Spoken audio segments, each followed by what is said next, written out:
Voy bu o'g'illar buni qaranglar. Bu ancha turib qoldi bu mashinamiz. Sababi men 12 ta viloyatga chiqib ketdim. Bu mashinani videoga ham qo'yganim yo'q, e'lonlarda ham ko'p aylantirganim yo'q.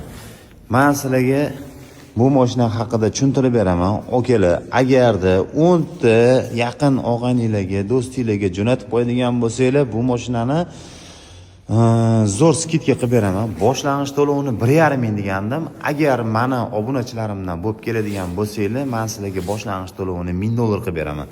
Mashinamizning sostenasi zo'r, et-betlarida mayda-chuyda bitta-ikkita joyida kraskasi bor. Mashinamizning yurishlari, holatlari juda ham zo'r holatda.